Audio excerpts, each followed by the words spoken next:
Hello my dear friend, welcome to net study June 2021। तो दोस्तों, इसमें हम अलग अलग तरीके से जो एग्ज़ाम में क्वेश्चन पूछे गए हैं उसका उसको हम डिस्कस करते हैं जो प्रीवियस ईयर क्वेश्चन पे बेस हैं। तो आई तो दोस्तों, इसमें इस सीरीज़ में 5 क्वेश्चन डिस्कस किए जाते हैं जो पेपर 1 के लिए काफ़ी इंपॉर्टेंट है।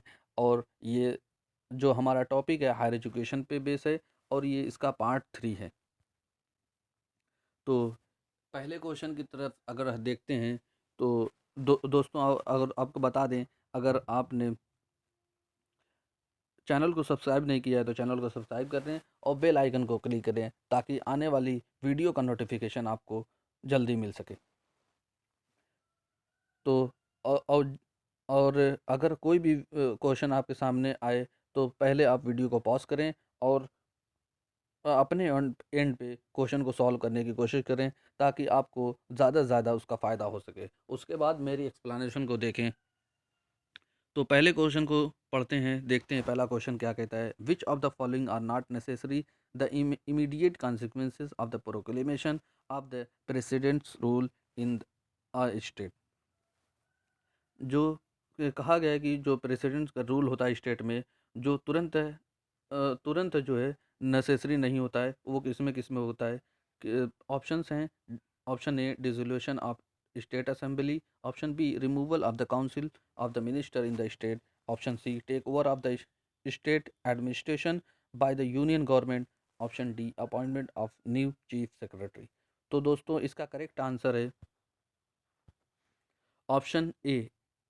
जो होता है वो इमीडिएट मतलब तुरंत नेसेसरी नहीं होता है प्रेसिडेंट रूल के द्वारा इन स्टेट में असेंबली को भंग कर देना, ख़त्म कर देना या appointment of new chief secretary, ये तुरंत नहीं होता। लेकिन removal of the council of minister ये तुरंत हो जाता है, कॉन्सिक्वेंस में आ जाता है। और take over the state administration by the youth, और स्टेट एडमिनिस्ट्रेशन जो होता है यूनियन गवर्नमेंट के द्वारा टेक ओवर कर लिया जाता है। तो इस वजह से हमारा ऑप्शन ए रहने वाला है। अगर चलते हैं अगले क्वेश्चन की तरफ। अगला क्वेश्चन क्या कहता है कि which of the following are the correct about distance education in India. दोस्तों, इसमें डिस्टेंस एजुकेशन के बारे में पूछा गया है कि डिस्टेंस एजुकेशन के बारे में कौन सा करेक्ट है। जो ऑप्शंस हमारे हैं, ऑप्शन ए को देखा जाए अगर, तो इट सप्लीमेंट फॉर्मल एजुकेशन।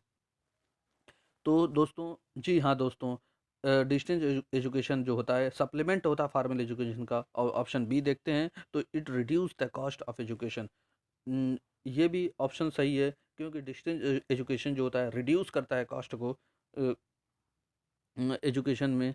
और option C replace the formal education, ये लेकिन ये रिप्लेस नहीं करता, फॉर्मल एजुकेशन को रिप्लेस नहीं करता है, ये ऑप्शन गलत हो जाता है। ऑप्शन डी जो होता है it enhance access to education, और ये इन्हांस करता है, बढ़ाता है जो एजुकेशन की जो एक्सेस होती है, यानी हर व्यक्ति के लिए एजुकेशन हासिल करना डिस्टेंस एजुकेशन में बहुत इजी हो जाता है। इस वजह से ये ऑप्शन जो है सही है। तो हमारा option A B and D रहने वाला है। तो ए बी एंड डी देखते हैं किस कोड में है। ए बी एंड डी, तो हमारा जो आंसर रहने वाला है option C is the correct correct answer of this question. तो आइए चलते हैं हम अपने अगले क्वेश्चन की तरफ। अगला क्वेश्चन क्या है। Which of the following are statutory body.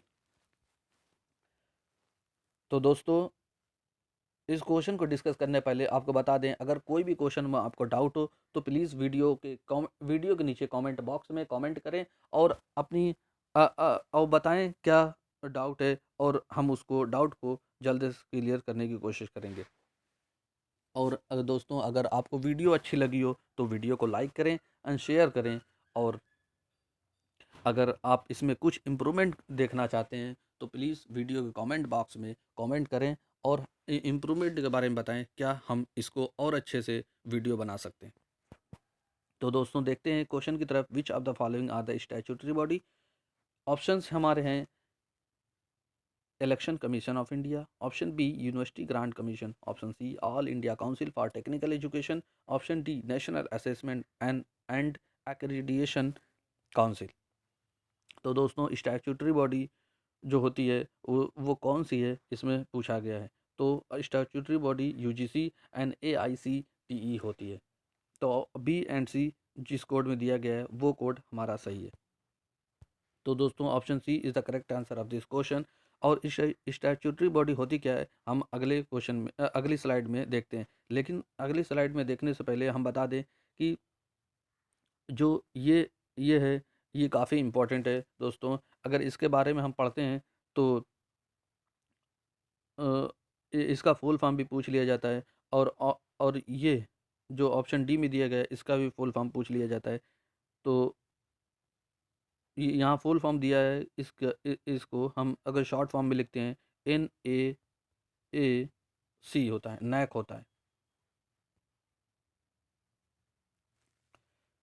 तो दोस्तों अगर आप वीडियो देख रहे हैं तो प्लीज़ पेन और पेपर लेके बैठें और जितने भी हम इसमें बता रहे हैं उसको नोट डाउन करें ताकि आप एग्ज़ाम के टाइम उसको रिवीजन कर सकें और इस वीडियो से ज़्यादा से ज़्यादा फ़ायदा उठा सकें। तो दोस्तों स्टैट्यूटरी बॉडी होती क्या है उसके बारे में यहाँ कुछ बताया गया है कि statutory body authority means non constitutional, ये नॉन कॉन्स्टिट्यूशनल बॉडी होती है। विच सेटअप जो सेटअप की जाती है बनाई जाती है पार्लियामेंट के द्वारा। स्टैट्यूटरी बॉडी और authorise to pass the law and take decision on behalf of state and country. State and country के बिहाफ पर ये जो लॉ होता है और डिसीजन जो लिए जाते हैं वो पास किए जाते हैं स्टैट्यूटरी बॉडी के द्वारा। स्टैट्यूटरी बॉडी होती है official permission for legislation, for example process of enacting law. तो आइए चलते हैं अगले क्वेश्चन की तरफ। अगला क्वेश्चन क्या कहता है कि which of the following statement is are correct about the powers of the governor of a state. इसमें हमें सही ऑप्शन बताना है कि जो गवर्नर की जो पावर होती है स्टेट में वो क्या है। ऑप्शन ए देखते हैं, he has the power to dissolve the legislative assembly. तो दोस्तों ये करेक्ट है कि गवर्नर की पावर होती है वो डिसॉल्व कर दे लेजिस्लेटिव असेंबली को। ऑप्शन बी को देखते हैं, he has the power to appoint जजेस। लेकिन ये अपॉइंट जजेस ये अपॉइंट नहीं कर सकता हायर स्टेट हाई कोर्ट में। ऑप्शन सी देखते हैं, he has the power to grant pardon in case of death sentence. तो दोस्तों गवर्नर का ये भी पावर नहीं होता कि वो डेथ सेंटेंस जो होती है उसको माफ़ कर दे। ये सिर्फ प्रेसिडेंट ऑफ इंडिया का ही इसमें ये पावर होती है। ऑप्शन डी देखते हैं, he has the diplomatic powers. और ये डिप्लोमेटिक पावर भी नहीं रखता। तो ऑप्शन हमारा ए सिर्फ सही है। तो एक इसमें है तो ऑप्शन ए में देखते हैं, ए हमारा सही है। तो आइए चलते हैं अगले क्वेश्चन की तरफ। दोस्तों इसमें गवर्नर की कुछ पावर बताई गई हैं, उससे रिलेटेड आर्टिकल बताए गए हैं जो आप अपने एंड पे पढ़ सकते हैं। आइए चलते हैं नेक्स्ट क्वेश्चन की तरफ। तो दोस्तों ये आज का पाँचवा क्वेश्चन है और ये आखिरी क्वेश्चन है। इसमें इसमें बताया गया है कि fundamental duties, which of the following are the fundamental duties. Fundamental duties होती क्या है उसके बारे में पूछा गया है। अगर ऑप्शंस ए देखते हैं, to respect the national flag. तो दोस्तों ये ऑप्शन सही है। ऑप्शन बी को देखते हैं, to protect the improve the natural resources. ये भी ऑप्शन सही है क्योंकि हमारी फंडामेंटल ड्यूटीज़ होती है कि हम जहाँ भी रहें उसको प्रोटेक्ट करें और इम्प्रूव करें नेचुरल इन्वायरमेंट को। ऑप्शन सी को देखते हैं, for parent to provide opportunities for education to his या हर चाइल्ड। और इन और पेरेंट की ये जिम्मेदारी होती है कि अपॉर्चुनिटीज़ प्रोवाइड करे बच्चों को एजुकेशन के लिए। ऑप्शन अगर डी देखते हैं, to protect the monuments and places national importance. ये ऑप्शन गलत है। तो दोस्तों हमारा करेक्ट आंसर रहने वाला है A B and C. A B C option A में है तो हमारा दोस्तों इसका answer A B and C A रहने वाला है। आगे स्लाइड में हम फंडामेंटल ड्यूटीज़ को कुछ अच्छे तरीके से मेंशन किए हैं। आप इसको नेक्स्ट स्लाइड में देख लें। तो फंडामेंटल ड्यूटीज़ होती क्या है इसके बारे में यहाँ बताया गया है। ये काफ़ी इंपॉर्टेंट पॉइंट्स हैं जो एग्ज़ाम में अक्सर पूछे जाते हैं। और दोस्तों ये सिर्फ हमें एग्ज़ाम पॉइंट ऑफ व्यू से नहीं पढ़ना है, बल्कि हम अगर कंट्री में रह रहे हैं तो हमें ये जानना ज़रूरी है कि हमारी फंडामेंटल ड्यूटीज़ होती क्या है, ताकि हम इसको एक अच्छे मतलब सिटीज़न बन सकें, और वैल्यू जो एजुकेशन होती है वो भी उसको हम फॉलो कर सकें। अगर पहली पॉइंट को देखते हैं, पहला पॉइंट कहता क्या है कि टू अवॉइड करना bye constitution and respect the ideals and institution. Follow करना बहुत ज़्यादा ज़रूरी हो जाता है कि आइडियल एंड इंस्टीट्यूशन को, जो कॉन्स्टिट्यूशन के द्वारा बताया गया है। टू रिस्पेक्ट नेशनल फ्लैग, और नेशनल फ्लैग जैसा कि ये क्वेश्चन भी पूछ लिया गया है, और नेशनल एंथम का भी रिस्पेक्ट करना हमारी फंडामेंटल ड्यूटीज़ है।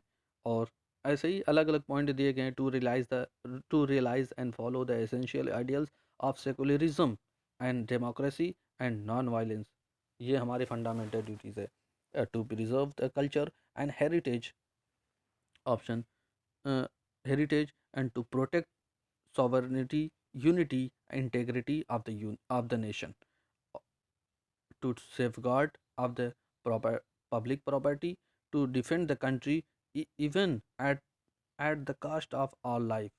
और कंट्री को डिफेंड करना भी हमारी फंडामेंटल ड्यूटीज़ में आता है। टू प्रोटेक्ट नेचुरल रिसोर्सेज, ये यहाँ से भी क्वेश्चन पूछा गया है, प्रोटेक्ट करना नेचुरल रिसोर्स को। टू अवॉइड डाउरी, डाउरी को अवॉइड करना, और gambling and other social events को अवॉइड करना भी हमारी फंडामेंटल ड्यूटीज़ आती है। टू स्ट्राइव, और कोशिश करना toward the excellence in the respective sphere of the activities of the individual. तो दोस्तों, ये कुछ इंपॉर्टेंट पॉइंट दिए गए हैं जो फंडामेंटल ड्यूटीज़ से रिलेटेड हैं। इसको आप अच्छे से नोट डाउन कर लें, और इससे एग्ज़ाम में क्वेश्चन पूछे जाते हैं। तो दोस्तों, हमारी आज की सीरीज़ यहीं पे एंड होती है। और अ, अगर आपको वीडियो अच्छी लगी हो तो please do like my video and channel, और वीडियो को शेयर करें और कमेंट करें। Thank you for watching my video. Have a good day everyone.